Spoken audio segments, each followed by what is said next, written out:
much for joining me this afternoon, Amy. I appreciate it. Thank you so much for having me. I'm excited to do this.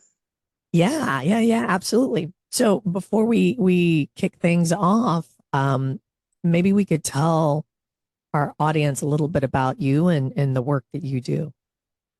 Yeah, so I own AZ Breastfed Babies, and AZ Breastfed Babies is now a team of lactation consultants or Mhm. IBCLCs that cover the area of Phoenix, Arizona, which is actually quite large, as well as offering virtual consults for families around the world. So there's currently 11 of us, and the team is growing. Hmm. And it's been just amazing. But I started out 25 years ago as a labor and delivery nurse. That was Wow. how I got into this world. Hmm. And in 2012, I sat for the boards to become an IBCLC or an internationally board certified lactation consultant. I always loved breastfeeding. I was very passionate about helping new moms. Hmm. I breastfed my own three children.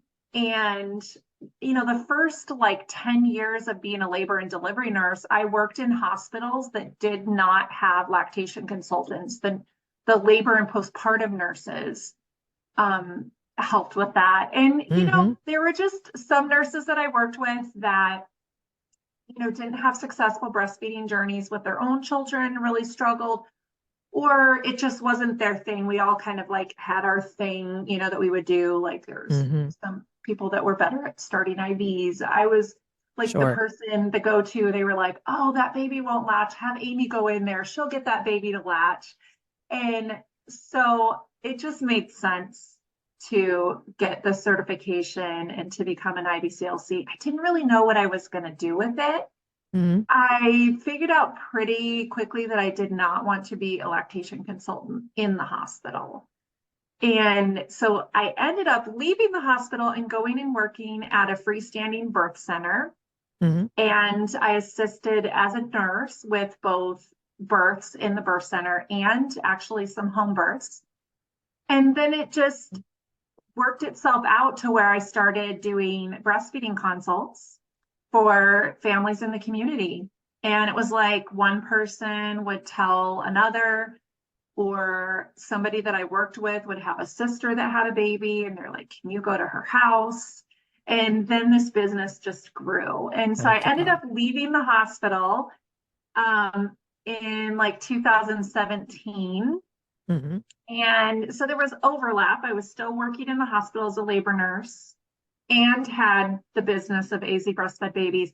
And it just kept growing and growing and growing. And so I had to make a choice. So it was just me I had a Mini Cooper for a while, driving my Mini Cooper all over the valley, Hmm. doing home visits. And I mean, I love it. I love every minute of it, but getting stretched very thin. And, Yeah. it's hard when you have a business, when you do something to bring other people into your business, because Hmm. your business is kind of like another baby, It's your another baby. child in some Yeah. way. Yeah. And, but the first person I brought on my team is somebody that I knew her when she was a little girl. And then she grew up and became a labor nurse and then became an IBCLC. So that first person was so easy to bring on. And Hmm. then now here I am with, Whole 10 team. other subcontractors, team members. And so, yeah, that's kind of a little bit about like AZ breastfed babies and what we do and how it grew. And it's just been a really amazing journey. Yeah. And along with that, I know we're going to dig into it a little bit more, but when I first became an IBCLC, I thought like, oh, I'm just going to help moms breastfeed and Mhm. help them choose the best nipple cream and breastfeeding pillow. And now here we are like talking about airway and jaw formation and Yeah. sleep, and it all came to me pretty quickly, like how incredibly important this is. Hmm. Because in 2013, I went to the International Affiliation of Tongue Tied Professional Conference in Florida. Hmm. And there's a pediatrician here in the Valley, Dr. Agarwal, that owns Agave Pediatrics, and he's really big in the tongue tie world. And he told me, like, you need to go to this. It's about tongue ties. And I was like, 3 days? It was actually 4 days, but the fourth day was for I think members or something. So the first 3 days of conferences, it was And you're about tongue thinking, what ties. can they talk I was about like, for what three is it? days? Yeah, Mm-hmm. exactly. I mean, I'm like, I've been a nurse for a while. I did all my training to become an IBCLC. Like, I know that there's tongue ties, but like, what are they going to talk about for 3 days? Mm-hmm. And I knew I needed to go because if I was questioning it, I was like, there must be a lot I don't know. Yeah. And it was, talking about tongue ties across the lifespan. And they had dentists, they had IBCLCs, they had OTs, PTs, SLPs, they had everybody there. And I was completely mind blown, like absolutely mind blown. And as I'm Mm-hmm. sitting there listening to some of the sessions, I'm thinking about these babies that I had done consults with recently that I like couldn't figure out why they were struggling and what was going on. And I was like, oh my Mm-hmm. gosh, that baby has a tongue tie. Oh my gosh, I bet that baby has a tongue tie. How did I miss? Oh my gosh. And came back to Phoenix and called these families that I'd been working with. I was like, come back in, I've learned something new. So, in a lot of ways, IBCLCs are first responders. We're Mm-hmm. in there early on, the very beginning. I mean, some of these babies were seen less than 24 hours of age and seeing some of these issues. It's not always a tongue tie, right? It's not always Right. oral restrictions that are causing the issues, but and our intake has changed to include questions about the parents' oral function and airway, orthodontic history, how they sleep. Mm-hmm. So I Yep. would have Because now we know, right? never guessed that in the beginning. It's Never guessed that. crazy. It's just crazy. Yeah. Um, so ha as somebody that has had a couple of children, and kind of to your point, that first night with both of them, same hospital, is a great hospital. Um, a nurse came in to help me, and I'll just, put it all out there. It did not go well for me. So, I apologize to my daughters all the time for this. They were not breastfed because I never got the hang of it. Yeah. So obviously I now know I would have been a great person to call, someone like you, say, hey, I need some help. But what are some of the other, signs or symptoms that tell a new mom, hey, I need some help and let's get lactation consultation going? Yeah. So the things that a lactation consultant can help with are just numerous. And the reasons why someone would call a lactation consultant isn't always because breastfeeding is hard, isn't always because the latch is painful, but certainly those are reasons. Mm-hmm. But, we tell people, like, even if breastfeeding is going well in the very beginning, but you just want to have somebody that's a specialist that's there to help you maneuver through the different stages of breastfeeding as the baby gets older. And I know one of the things that we were going to talk about is like, when should someone call a Right. lactation consultant? And so I have an Instagram account. It's AZ Breastfed Babies, and I do a lot of education on there. And at the beginning of the year, I declared 2024 as the year to do prenatal visits, the year of the prenatal consults. If we can get in on the whole process Mm-hmm. before the baby is even born, it's going to be so much better. And, to have an IBCLC on speed dial that you can ask questions of, run things by, get out to your house within the first week after the baby is born, it just sets things up for success, because a Mm-hmm. lot of what interferes with breastfeeding is just our own thoughts and worries and fears about it. Mm-hmm. So meeting with someone prenatally that can answer questions, that can help you have good expectations. And what breastfeeding looks like on day one looks different than day three, looks different than day five, Mm-hmm. because as your milk transitions from colostrum to mature milk, like your baby may breastfeed really well on day one or two, And then as your milk transitions and your breasts become full, it may be harder for the baby to latch on. And that's right about the time that moms get discharged from the hospital. Yep. If that's where they give birth. And then they're like, oh Mm-hmm. my gosh, I don't have a I'm on my colic to own. push Mm-hmm. Yep. the button for the nurse or the lactation consultant to come in. But you will have your lactation consultant out in the community on the speed dial.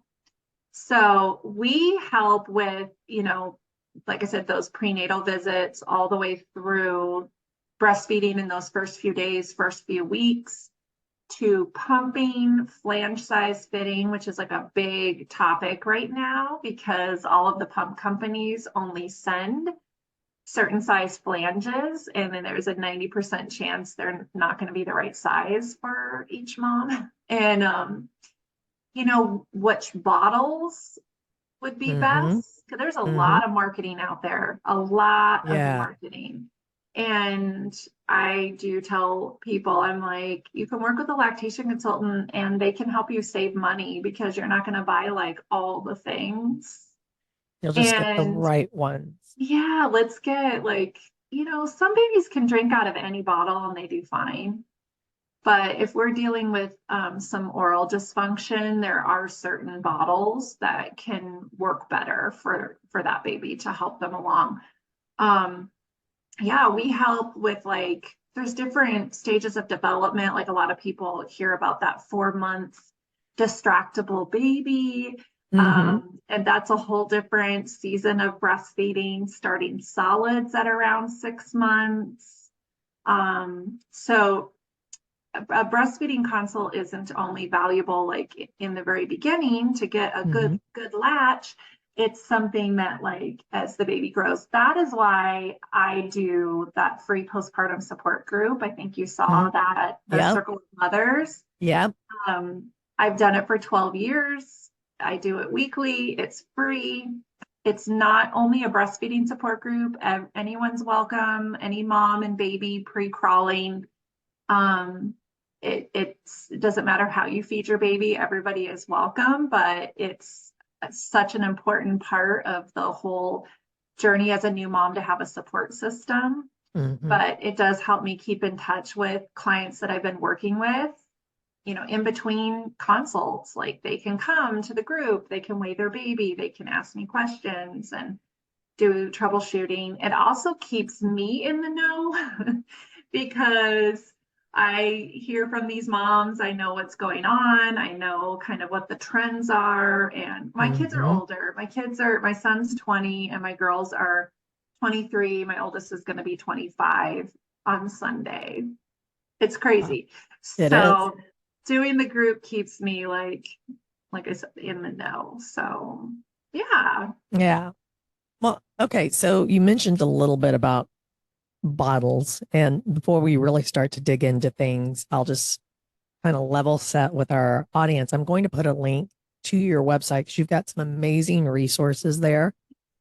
Um, so I don't want to give away everything, but I know I'd like to just talk about kind of some high level tips and guidance as we, work through here. But for moms that have to go back to work, um, I know that it's more than just, some babies can drink out of everything and certain ones will be, make it less gassy, things like that. But really, from the standpoint of we're really talking about jaw growth and development. So if you have to go back to work, what are some good bottles or what are some things you should look for, for the bottles that you would want to use? The reason why those of us that are in this field that are working as IBCLCs or speech language pathologists, occupational therapists, and we're working with these babies and children, is that we do see the whole progress of Mm-hmm. oral function, and that it starts at birth, right? Mm-hmm. So we know that the palate it's the roof, it's the ceiling of the mouth, and it's the floor of the airway. Mm-hmm. So if a baby has a really high palate, it's going to be pushing up on the airway and infringing on that. Right. And that's what this whole everything you do is all about, right? Hmm. And so when we're talking about oral function and a baby's ability to latch well, the baby's ability to latch on the breast, it's the biological norm. Hmm. It's Mother Nature's way of really helping that jaw formation, that palate formation, because how a baby latches at the breast progresses to how they're going to chew and eat solids, Hmm. speech, airway, all of that. It's all connected. So I Right. did say, like, oh, some babies can take any bottle and they do just fine. Yeah. And I, talked about a little bit about marketing. There's the marketing of like, oh my gosh, this bottle looks just like the breast. And those are the ones we typically say to stay far, far away from, because we don't need it to look like the breast. That's So not what we're going important. for. Yeah. That's not what we're going for. So there are certain bottles that we tend to recommend for different reasons. So like in the very beginning, the first, I'm going to say like 4 to 6 weeks of life, I'm going to really focus on flow rates because Okay. I don't want a fast flow bottle. Do you want me to tell what kind of bottles? I'm happy to do that. Sure. Yeah. Whatever you So feel comfortable sharing. Yeah. yeah, it's not it's I have no like monetary affiliation with any of these companies, right? That's my Hmm. disclaimer. I don't make Okay. any money from any of this, but um typically most of us recommend the Dr. Brown's standard bottles Hmm. because they have really good slow flow rates. Their nipples come in ultra preemie, preemie, a newborn, or they also call it a transitional nipple Hmm. before they ever even get to level one. So we used to only see the ultra preemie and preemie in the NICUs for the preemie, micro preemie babies. And I think a lot of lactation consultants out in the community, they were like, wait, we want that preemie nipple out here for our full term babies that we're working on breastfeeding skills. And so they sell them now. You can find them even at Target. You can find them on Amazon. But I want a slow flow. I want the baby to have to work a little bit at the bottle because when we're Okay. going back and forth between breast and bottle, we do want them to have to work a little. I see it all the time. We switch to that kind of bottle, they start to do better at the breast. So there is that. And then Is it there's because a it's couple, more consistent? it's definitely more consistent and it's just a slower flow. Okay. And Dr. Brown's does have a wide mouth bottle that they do have a preemie nipple, but I definitely think the standard with the preemie or the newborn flow is good if a baby is getting a bottle in those first 4 to 6 weeks. Okay. Maybe mom has a low milk supply and she's doing some bottle feeding and breastfeeding. Maybe baby was being supplemented in the very beginning because the pediatrician recommended that because of low blood sugars or jaundice. Like there could be different reasons why a baby gets a bottle that early. Okay. Um, but a lot of times breastfeeding's going well and we're just focusing on breastfeeding during that time. So it just depends on that mom and baby. And then we do recommend if mom is, especially if she's going to be going back to work or she just knows that she wants her baby to take a bottle occasionally, we Hmm. will usually recommend doing a bottle intro at about for that 4 to 6 week mark if the baby hasn't already had one. At that point, I'm going to then really start to focus more on the shape of the nipple Okay. because we do want to encourage a wide gape. We want baby's mouth to open really wide. We want that tongue to extend and cup around the nipple. So my go-to bottle is usually the even flow balance bottle with the slow flow nipple. Got it. They do have both a standard size and a wide size. So I always start with the standard, and sometimes as the baby gets older, we'll switch to a wider nipple. Those are generalizations. I mean, when I'm working with Sure. someone one-on-one, I may make different recommendations depending on what's going on. There are Hmm. other bottles like the Lancino Mama, the Boone bottle. There's a great company called Lactation Hub that is owned by an IBCLC, and she both carries all of the products that IBCLCs love, everything from those bottles, and then Mhm. also things that we need. We don't necessarily love them, but we need them within our practice, like nipple shields. I mean, so they have so many products. And so some of the products she actually manufactures Oh, because, wow. yeah, so she has a bottle, a gentle flow bottle that has a great nipple, and it's a glass bottle, which a lot of families really want glass rather than Hmm. plastic. And plastic, yeah. Yeah, so sometimes that might be a bottle that some of our clients choose. So who would have thought that choosing a bottle was going to be Such a so big thing, involved? right? And like Baby List has those baby bottle boxes where they send a box that has like 8 different bottles in it. Hmm. And Dr. Brown's is one that's in there. It does have the level 1 nipple, but then it has like a bunch of other ones. So whenever I go to someone's house or they come in for a visit and they have that box, they'll just bring it out to me and they're like, which bottle? And I'm like, not this one, not this one, not this one. Nope, nope, nope, nope, nope. And then, okay, this one, but let's get different nipples. So um, there is that. And why does it matter? Like, why does it matter?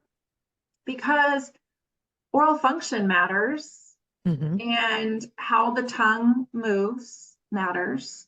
Right. What's going on with the palate matters, and what's going on with the jaw matters. And so some of those other bottles have really pointy nipples that kind of Hmm. look like straws. And then we have a baby that's sucking more than they're suckling. So they're sucking, they're using their lips, their cheek muscles Hmm. to get the milk out instead of latching And using, yeah. and using their tongue. And yeah, so there's like a whole purpose behind why we recommend certain things. And yeah. Well, and let me ask, because in between my daughters, the in our house we call them sucky suckies. I know in Australia they're dummies and Oh, people yeah. call them passies, right? Um, what they sent us home with in the hospital to soothe them was different. Mhm. So with my younger one, or yeah, my younger one, it's that green, and it's to me though, it's very similar to a straw in the shape, is it not? Yeah. So I think that's the Avent Soothie that you're talking about. It's like the one you can look down in Hmm. to. Yep. Yep. Um, yes. So it's funny. My kids never really used a pacifier. We kind of tried in the very beginning, thinking like, oh, babies take pacifiers, like we Hmm. should probably get them, and then they just never did. But I have 4 brothers, 3 of them are younger, and I remember them having pacifiers, and my mom called them plugs, which I think is Plugs. so funny. Plug their mouth, they're Plug crying, them. plug it. And so that too is another whole subject about having so many options of Hmm. different types of pacifiers. And um, it's funny because it's a favorite gift for people to give at baby showers, like Hmm. tons of Oh, we got pacifiers. tons of them. Yeah. Yeah. So it's almost like looked at in our culture as a necessity, and it's really not. Like, it's okay to not ever give your baby a pacifier. There are times when I do find that it's therapeutically indicated. It can help with certain things, like especially if a baby, is swallowing a lot of air because we're Mhm. we're working on oral function. Like not everything is a super fast fix, right? Like some Right. things take time. And so a pacifier is something that we can use therapeutically. But so I think you're talking about the Avent Soothie. A lot of the Hmm. hospitals, I think, have a contract with them and do use them. There are certain things about those types of pacifiers that can be good for encouraging the base. There's like a base around it. There's like a Hmm. little lip or an edge, and it Yeah. can encourage those lips to kind of flange out a little bit more so than like some of the MAM pacifiers or the Yeah. Nook They go up and over. pacifiers where, Yeah. yeah, they're kind of like Hmm. chewing and chomping again, like recruiting the Yeah. muscles around their lips and cheeks. But then when we have a baby that has a tongue tie, lip tie, oral ties in general, and maybe has a release done, Hmm. um, it's like there's going to be risks or benefits to anything that we use like that. And Sure, I'll sure. sometimes when I tell parents like try to not use a pacifier because a pacifier holds the tongue down. Hmm. And it's always open mouth breathing when you have a pacifier in their mouth. Their lips are not closed. But if you're in the car and your baby is crying and you're trying to get to the pediatrician visit, please, if you want to use a pacifier, please do. Like it's a Hmm. comfort measure. Like there's a time and a place for it.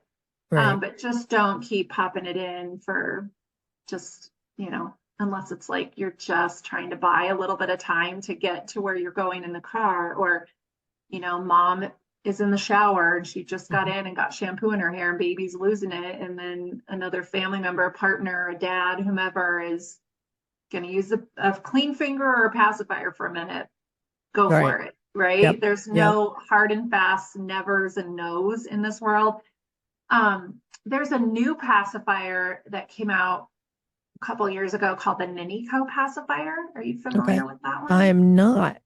Yeah, it's called the Ninnico. Ninnico, and it's a silicone pacifier, and it's a super soft silicone. It's so thin that the pressure that it would put on the palate and the tongue in general is so minimal compared to other pacifiers. Okay. I'll use it for suck training sometimes with babies to Oh, help get like better extension. So again, everything can be potentially a tool. And then we have that conversation with our families that we work with about how if you're using a pacifier and you can, wean from it at about that 4 to 5 month mark, hmm. that would be ideal because um, much longer than that, we're getting into probably teeth coming in, Right. and also just a baby that's going to be more in tuned with a habit, and then it could be harder to take away from later. But I have parents switch out the pacifier with certain types of teethers Hmm. that Like the MyoMunchee or something like that.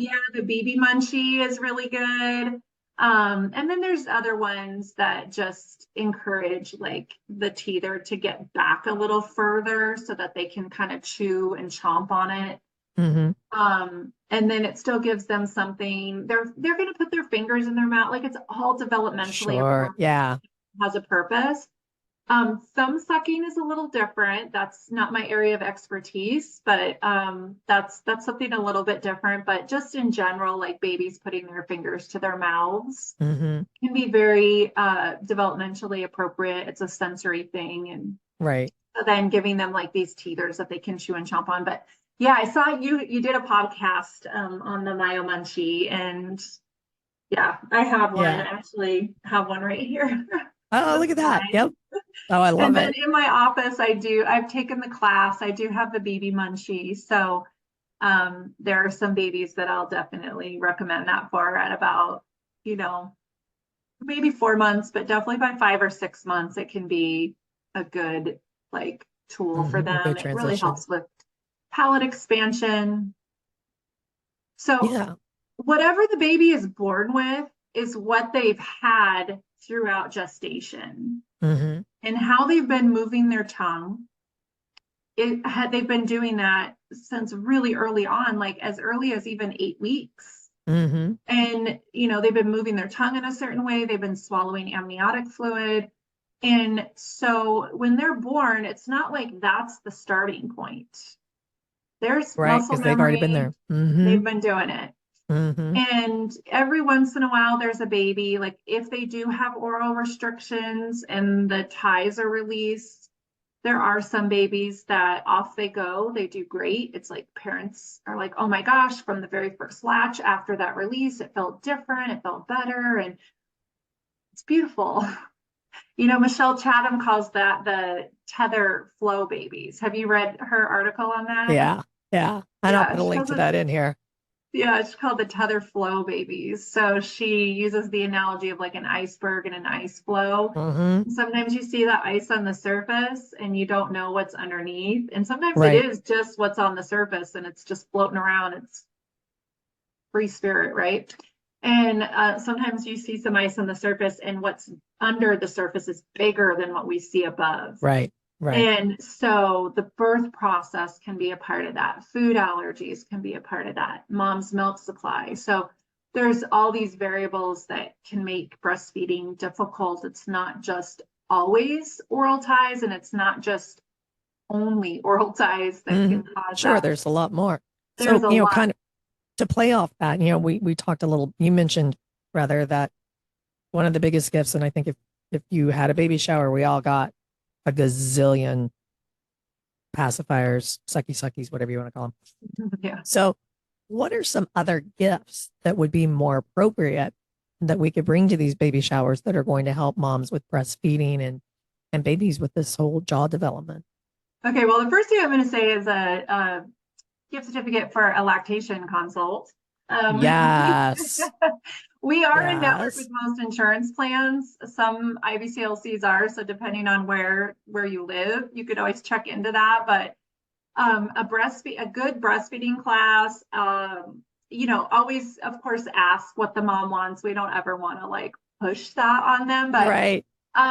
whether or not a mom is going to breastfeed, her milk is going to come in. So to some extent, so there is that. But yeah, a gift certificate for a consult would be good. And then as far as like things, I would say, the first thing I'm going to say are meals, frozen meals.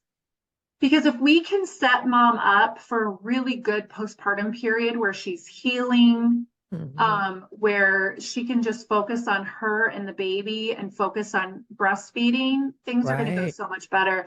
So, pay for her house to get cleaned if, she's open to that. Like, I'm going to have a housekeeper come a couple times to clean everything for you so that you can just sit there and enjoy your baby and just establish breastfeeding. I'm going to bring meals Hmm. over. I'm going to hire someone to come pick up your dog poop in the backyard so that you and your partner can just focus on the baby. Like, Hmm. those are the best gifts that I can think of. And then as far as breastfeeding supplies, like there are good natural nipple creams that you can get. I love the silver nipple cups, like the Silverettes, or Okay. Lactation Hub has their Booby Bliss silver nipple cups. Those can be incredibly useful in the postpartum period. If you go like on my Instagram, I have a link in the bio. I do have a list of things that you can buy on Amazon that Okay. include even like one of those carts, the three-tiered carts on wheels that they have Yep. like at Uh-huh. IKEA. Yeah. And so mom can bring that from room to room and it can have her water hydro flask there, her snacks, because it's so important that mom is nourished. Hmm. And then, the nipple cream, the breast pads, diapers and wipes for babies can be on there so that everything is just in at a hand's reach. And when I see new parents with like a brand new baby in that first week, there's definitely like a therapeutic presence that we have with them. And I always have Kleenex right next to where we're sitting in my office because I'm not afraid of the tears that come with being a new mom. Yeah. And I think it's really important to talk about that because it's so hard and it's Hmm. beautiful and it's, exhausting and Hmm. it's magical all at the same time. And Yep. and to talk about how much you love this new baby and you're so grateful, but also like how freaking hard it How is and hard that it you is. might not Yes. even feel like super bond. You love that baby and you're But you're not grateful, but connected yet. you may not be Hmm. connected right away, especially depending on like what your birth looked like. Hmm. You're getting to know a new person, Yeah.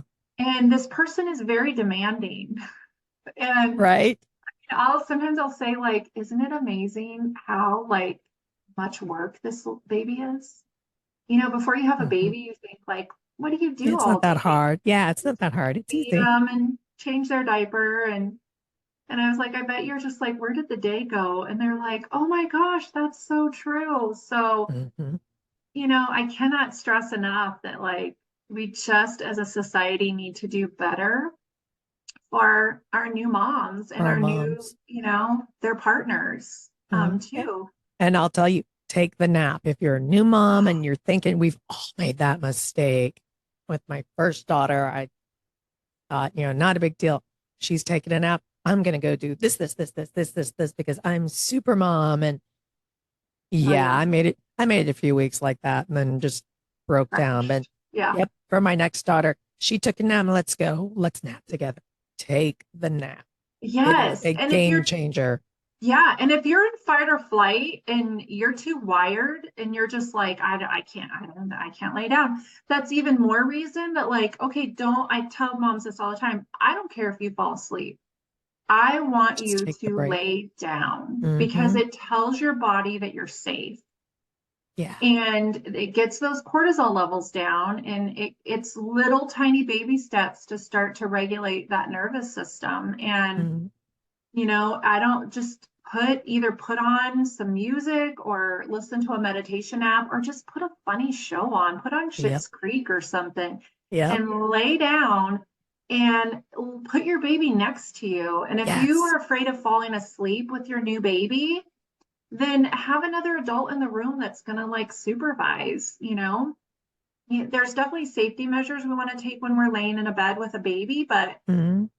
it's okay to do it during the day so that someone can be supervising and babies don't know. Like I here in Phoenix, I'm like, your baby is confused, thinks this is France, different time zone, because they're like, the Yeah. baby sleeps all day and wakes up at midnight. And I'm like, yeah, It's they don't basically a have cat. Mhm. a Yeah. yeah, You just gave birth to a cat. Enjoy so that. true. They don't have Yeah. a circadian rhythm. They have No, no idea. It's no. it's gonna get better. Yeah. It's gonna happen. But in those first few weeks, for sure, like you have to treat the 24-hour period like that too. Like it's Yeah. not about staying awake and getting stuff done all day because you're not Mm-mm. gonna be sleeping all night. Nope. You get sleep broken up. But you also need to like you said, lay down. I don't Hmm. care if you fall asleep, It like just let lay yourself down. lay down. Yep. Then It I'll tell just you, as a postpartum mom too, which I'm so glad this is in the conversation now of the world, because it wasn't when I went through it. Didn't have it with my first one, but my second one, I mean, hold on. Um, that being able just to lay beside my daughter, and I couldn't, like you said, I couldn't always sleep, but I would just listen to her breathe. yeah. And I cannot tell you, if you haven't had a child, you're going to think I'm nuts, but just listening to her little breath Yeah. for however long she slept, something in my body just relaxed. And suddenly I started connecting with her more. It really was magical. Yeah, we are instinctual beings. Hmm. We are at the end of the day. We are instinctual beings and we sometimes we get so busy that gets kind of glossed over. Yeah.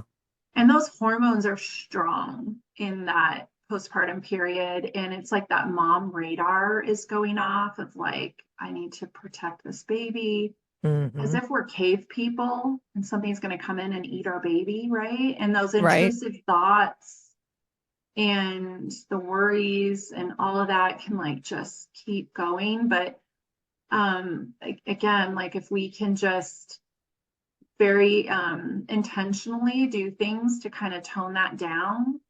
Hmm. And again, it could be like if someone's done like hypnobirthing or anything like that, there's great, you can just go on YouTube and look up like hypnobirthing meditation, and Okay. they have some for postpartum. And even if you're someone that's never done anything like that before, there are meditation apps that you can get Hmm. because it is in our brain. Like it's back there somewhere. And if we can tap into whatever it is that's going to help us Hmm. get out of that like crazy, stressful, high nervous system, because birth is a lot. It's Even if the traumatic for birth both went of you. it's traumatic. Even if birth went well, like Hmm.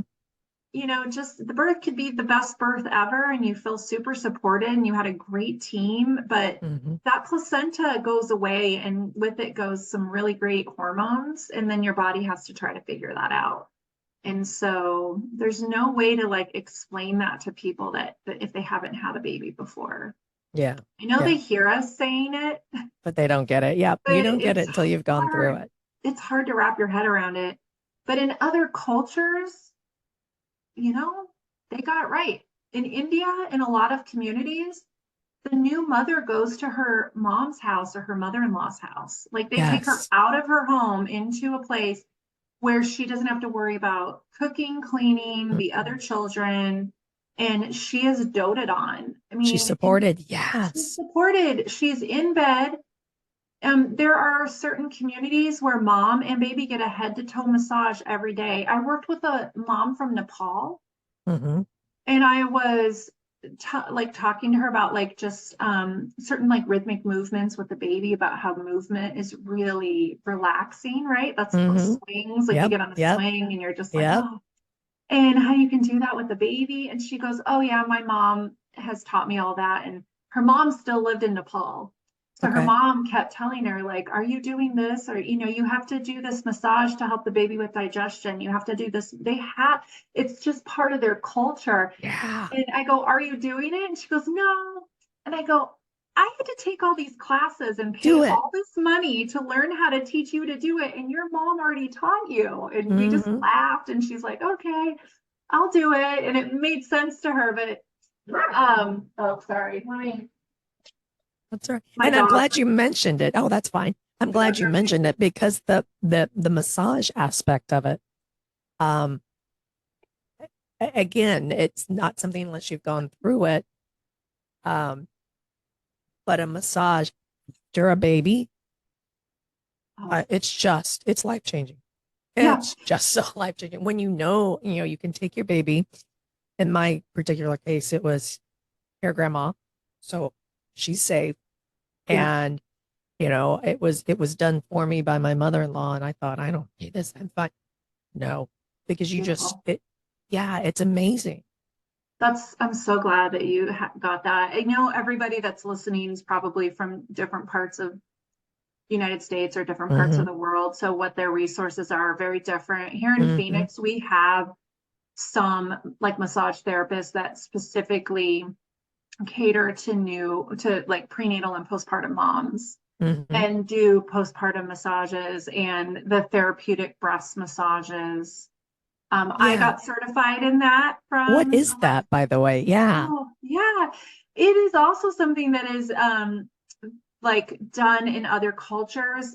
I've learned it from a couple different places. So Maya Bowman is a nurse and an IBCLC, very well known in the lactation community, and she's Russian. Okay. And she teaches therapeutic breast massage. I've also taken a class and gotten certified from a licensed massage therapist. But Is it to stimulate milk or is it to yeah, relax the it can help mom with or it can help with engorgement. It can help with milk supply. In both low milk supply and oversupply, there's a certain amount of lymphatic drainage that is encouraged in the types of breast massages that I'm talking about. So, it used to be when moms were engorged, we would tell them get in the hot shower and hmm then just like dig that, hmm yeah. plug duct or dig that engorgement out. And now we know that that was causing more inflammation. And so now there's more of like this therapeutic lymphatic drainage of the breast massage that we do. But again, like in Russia, in Japan, in certain parts of India, it's just a normal part of the postpartum period. I Mm. was reading up on it a little bit, and in certain communities, and even like Africa, Nigeria, it is normal to go get a massage, specifically a breast massage, not only in the postpartum period, but like at any point in time.